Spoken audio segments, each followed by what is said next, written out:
Hi, I'm Kevin from Newer Electronics. Today we're going to be taking a look at a box from Shuttle. This is the DS67U. It's a fanless, small form factor 4K media player.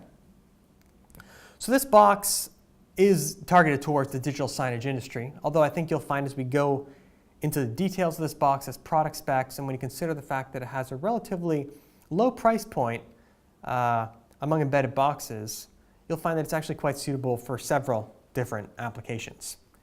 So to that end, let's take a look at the product specs, starting with the processor.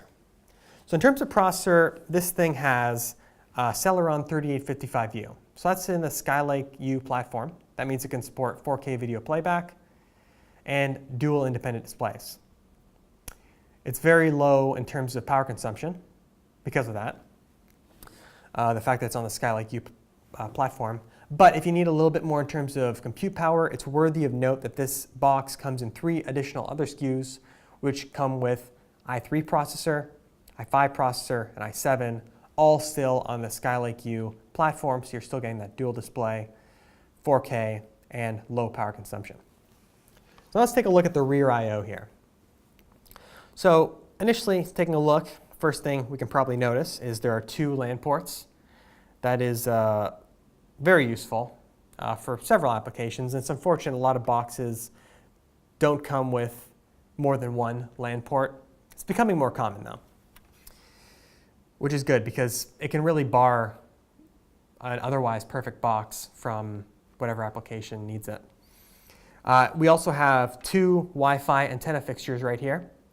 This box does come with 2 Wi-Fi antennas in its accessories. As well as that, other standard items such as VESA mounts, as well as a stand, depending on how you want to mount it. It's worthy of mention that it comes with those though, because, well, a lot of boxes do come with them, and as they should. A lot of boxes, depending on the supplier, do not come with them. So it's good to know that this thing does have it and you're covered.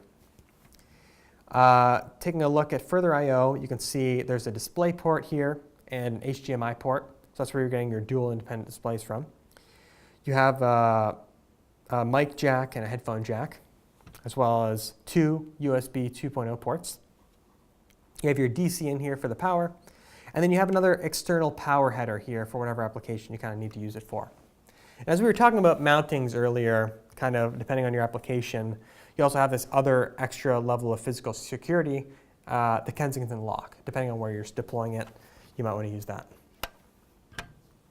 So turning around to the front panel I/O, we have 2 USB 3.0 ports, 2 more USB 2.0 ports, that's a total of 6 USBs.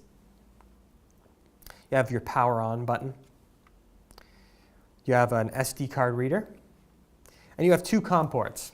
So the COM ports come, one supports RS-232, and the other one supports RS-232, 422, and 485. Kind of whatever you need it to be. So that covers it for external I/O. Next we're going to take a look on the inside and see what else this box has to offer. All right, so opening this thing up, we can take a look on the inside, see what the rest of what this thing has to offer. So the first thing you'll probably notice is a big 2.5-inch SSD size hole, which is for 2.5-inch SSDs. You have a 2.5-inch SATA connector right there. Additionally, you might notice the M2 slot right there. It's pre-populated. It's a Type A M2 2230 slot. It comes pre-populated with a Wi-Fi Bluetooth card. It's great, one less thing to worry about.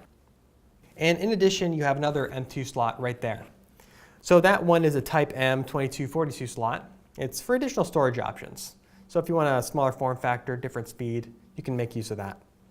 And there are 2 DDR3L SODIMM slots, memory slots.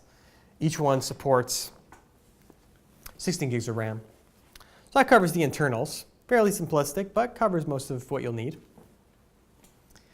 Then moving on, we can cover OS support. So in terms of OS support, on the Microsoft side of things, this is fairly standard. Microsoft Windows 7, Windows 8.1, Windows 10. Then moving on to Linux, in terms of what distributions this thing supports, you have Fedora, Ubuntu, and OpenSUSE. So for Ubuntu and Fedora, this supports the 64-bit versions.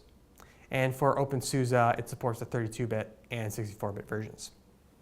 And that covers it for this box. So I hope you found this video helpful. Feel free to leave any comments or questions below, and I'll see you guys in another video. Thanks for watching.